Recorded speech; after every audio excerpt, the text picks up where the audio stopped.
Well, hi guys, welcome, and who dat? I'm Joe. Thanks for tuning in to Rosenfield 10, where I cover our beloved Bless You Boys in black and gold, the New Orleans Saints. Are you a Who Dat fan? If you're a Who Dat fan, subscribe to my channel. Do it right now. Put me in your subscriptions, please. That'll be great. You love talking about the Saints. I love talking about the Saints. When one of my videos pops up, you get to hear what I'm thinking, and then you tell me in the comments what you're thinking. I respond to my comments. Let's keep it in the Who Dat family chat. And in this video, we're going to break down the 10 undrafted rookie free agents that the Saints have signed to the roster for our beloved New Orleans Saints in 2026. Didn't really have a lot of roster spots left after the draft, securing 8 drafted players plus picking an extra ninth player up in the draft via a trade. Yeah, this roster's busting through the seams. Subscribe to my channel because in the next video, we'll be looking at the complete 90-man roster for our beloved Saints. But in this video, we're going to focus on the 10 undrafted rookie free agents the Saints have acquired. Let's pull the list up. It's how I roll. And you get to read about it while I'm talking about it. Imagine that on YouTube. Some visuals. There they are. Height and weight and everything. So let's go. Running back C.J. Donaldson out of Ohio State. He was actually, in my opinion, a high priority rookie free agent to target. One of my favorite running backs that would be left on the board, that I assumed would be left on the board after the draft.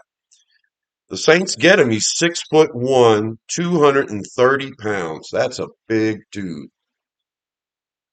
He's always been a backup, but he was a situational guy at that size.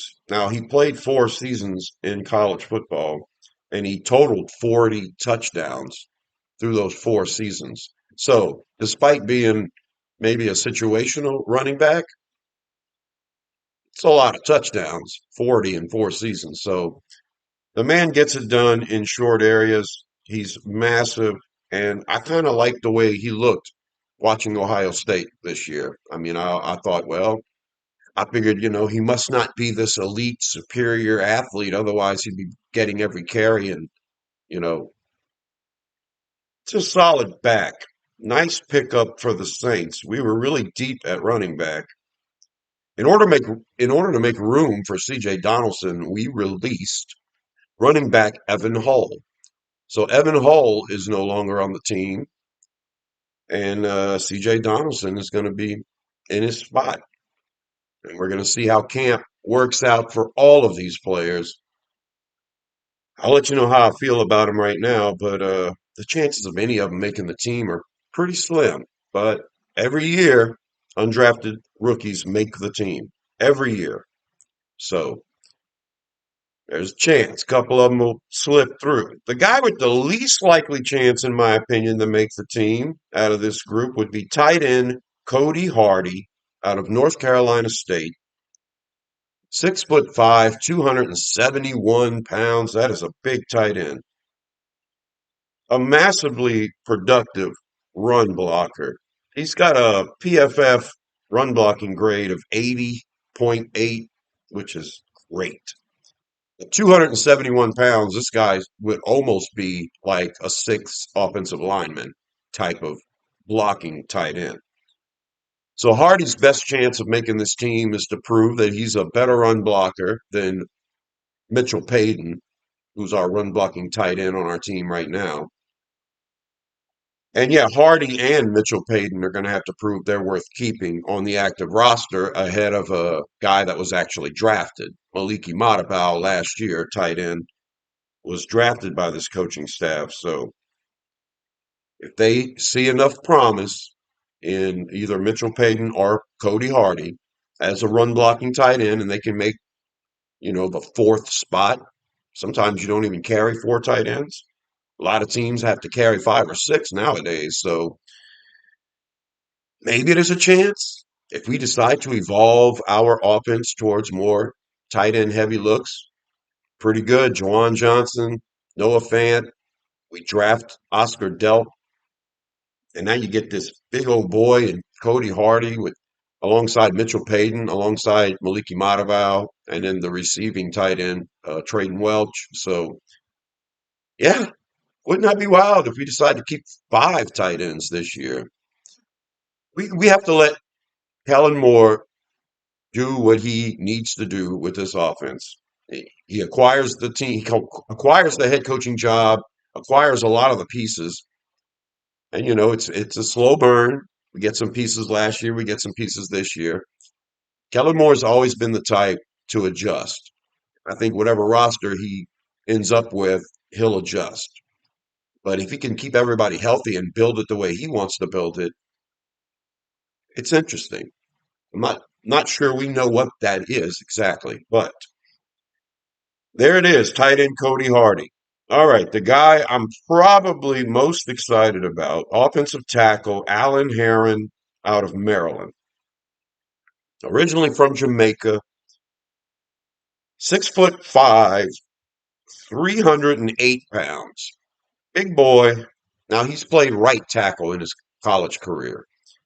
So I don't know if they think he can flip flop and maybe learn the left side too, but what's got me excited about Heron is the Saints paid some big bucks to get him in here. Uh, Guaranteed bonus of $275,000, which is a whole bunch of money for an undrafted rookie. And the reason why you pay somebody 275,000 is because you really like them and there's other teams wanting them. I think Heron's been on the Saints' radar for a while. It's not that this team desperately needs another backup tackle, offensive tackle. I thought they could improve for sure. I figured if you end up getting a late round draft pick, that would be how I would deal with it in my mind. Well, we do need to improve on the depth. So I don't know if you improve on the depth by bringing in Alan Heron, but yeah, it's a good gamble to take. I'm excited. We'll see how this turns out. A guy everybody else is really excited about right now, edge rusher Michael Heldman out of Central Michigan. He's played 5 years in college and played all 5 years at Central Michigan. He ended his college career in 2025, making the first team All MAC, and he was really productive. Had double-digit sacks, and he's one of those guys, traitsy guy that you might want to take a chance on. 6 foot 3 inches, 268 pounds. Isn't it funny how all the edge rushers we bring on this team are bigger guys? We're learning something here. I think we're learning something. Michael Heldman is the one that got the nation's attention when they talk about top UDFAs picked up after the draft. They talk about the Saints. They immediately point to Michael Heldman. It's because we need edge rushing help. Well, we trade for Tyree Wilson, and then right after the draft, we signed from New England Anthony Jennings, another edge rusher, big guy. And we'll talk about that in my next video when we break down the entire 90-man roster. But so edge rusher has been addressed several times. And here's another piece. People are excited. I'm excited. He's been compared to some really good players like Max Crosby. So yeah, you get a guy that looks like Max Crosby and doesn't get drafted. Well, yeah, he ain't Max Crosby, but we'll see. We'll see. Heldman has as good of a chance as Fadil Diggs. We'll see. Oh, we got a couple of cornerbacks, and this is something we should have done, and we did. The first one I'm going to talk about, Deshaun Jones, cornerback out of Alabama. I saw him a few times. I watched Alabama play. Jones is going to be a nickelback, I think. 6 foot, 190 pounds. Jones is a guy that's going to compete for that star slash nickel spot. And yeah, I'm interested to see how training camp's going to break down. A lot of options to play that nickel. We needed outside help as well. And I think we got a guy in Jeremiah McClendon out of Southern Illinois, 6 foot, 185 pounds. He's a typical outside type cornerback. I think that's the roles. You're going to have Jones trying to make a slot spot and McClendon fighting to be on the outside. So we get a couple of more DBs in here. That's good. A couple of defensive tackles as well. Defensive tackle Keyshawn Silver out of USC, 6'4", 330 pounds. Now this guy is a nose. Okay, Miller is going to feature everywhere on our defensive line. Silver is a nose, and there's a pretty good chance he could make the team. I think the exit sign is on for Davin Gottschall, getting few snaps at the end of last year.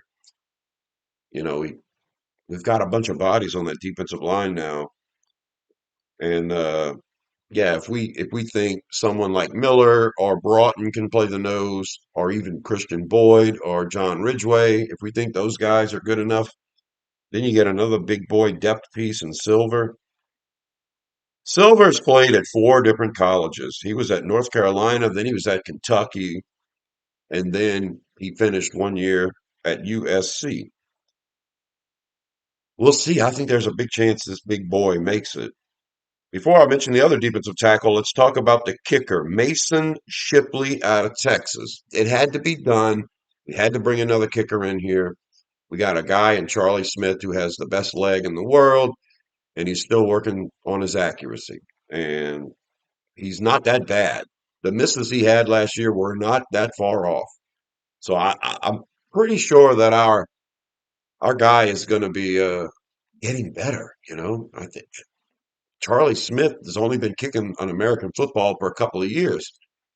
So yeah, there's a chance he comes into training camp and looks a whole lot better than he did all of last year. There's a chance that happens. There's also a chance that he never quite figures out the accuracy. And in that case, Shipley's a really good pickup. 6 foot, 187 pounds. Mason Shipley, in his career, was 51 out of 59. That's over 88% field goal accuracy. So he's got the accuracy. Does he have the leg? Well, his longest kick last year was 53 yards. But I think his longest in his college career is actually 60 yards. So that's his longest kick ever. And we know that our guy, Charlie Smith, can kick him from 70. So that's the only question. But if Shipley comes out here and just keeps making kick after kick, and we see the type of training camp from Charlie Smith that we saw last year, yeah, Shipley might win the job. Remember, Groupie won the job because Charlie Smith had one of the worst training camps of all time. Excuse me. I mean, the reports were that Charlie Smith was missing all the time, and he just progressively got a little better toward the end of camp. So we'll see. All right, the other defensive tackle we picked up as a rookie, undrafted guy, JV. I should know how to say this guy's name. JVR Suggs out of Wisconsin. Suggs might be familiar. He spent time at Grand Valley State and then spent a year with LSU. And I remember Suggs when he was at LSU. I thought he's pretty effective. And then whenever he transferred to Wisconsin, I was kind of bummed out. He's a versatile guy, 6 foot 3 inches, 299 pounds. So Suggs seems like the type of guy that can play all along the defensive line. And yeah, the versatile piece. Somebody that Brandon Staley has identified, wants to bring in here. A piece like that is something I think Brandon Staley really wants. He wants guys that he can put in and make his fronts multiple. And then if you can play multiple positions, you can get on the field a heck of a lot more. The last guy, the UDFA number 10, offensive tackle Alex Wolschlager from Kentucky. He also played pretty much primarily right tackle. 6'7", 310 pounds. Tall dude. He was at Bowling Green State for 4 years. And then, yeah, had 1 year at Kentucky. So we bring the big boy in to compete. A lot of awesome moves here. We pick up 10 undrafted guys. You can pick up to 16, but like I said, our roster was full. Not only did we release running back Evan Hall, we also released wide receiver Elijah Cooks and wide receiver Samore Torre. And there'll be more about that on my roster breakdown, which is going to be coming up later on. So subscribe to Rosenfield 10 for more videos about the Saints. Who do you think has the biggest chance to make the team as an undrafted rookie? I've shown you the list. You let me know who you're excited about. And remember to like and subscribe. And I'll have another one breaking down the whole 90-man roster coming up next. And until that next one, I'll talk to you later. Who dat? I almost forgot. How David Lynch of me. I almost forgot to tell you that we've also extended some rookie camp invites to 5 different players. These guys don't count against the roster, but these guys have been invited to training camp. So that's the list right there. Punter Caden Noonkester out of North Carolina State. Long snapper Tristan O'Brien out of East Carolina. Punter, probably just for training camp leg purposes. I think Ryan Wright's got the punter job locked down. But we've got we need a camp body, for a, an extra leg as a punter. So there's a chance an extra punter's got to fit in here somehow. Long snapper, well, I mean, our guy, Zach Wood, is one of the best in the league. I've never seen him make a bad snap in his entire career. He's in his 30s now, but he's still really good at his job. I kind of expected Zach Wood would be good to go for a couple of more years, but yeah, you're going to have to replace the man sooner or later. So long snapper Tristan O'Brien. How about linebacker Sam Broomfield out of Memphis? He's going to get a rookie camp invite. Wide receiver Javon Gibson out of Abilene Christian University. Yeah, so there's an extra wide receiver. Yeah, I doubt that guy has a chance. Hey, we'll see. You never know. And then how about an extra quarterback body? You probably want to get an extra body in there. Sometimes you carry 4 during camp. Caleb Blaha out of Wisconsin River Falls. That's right. Wisconsin River Falls. Never heard of it? Just leave it up to the Saints. They love to find small school guys. I don't know if it gets any smaller than Abilene Christian University in Wisconsin River Falls, but those are camp invites. Didn't want to forget about those guys. And now, seriously, until the next one, I'll talk to you later. Who dat?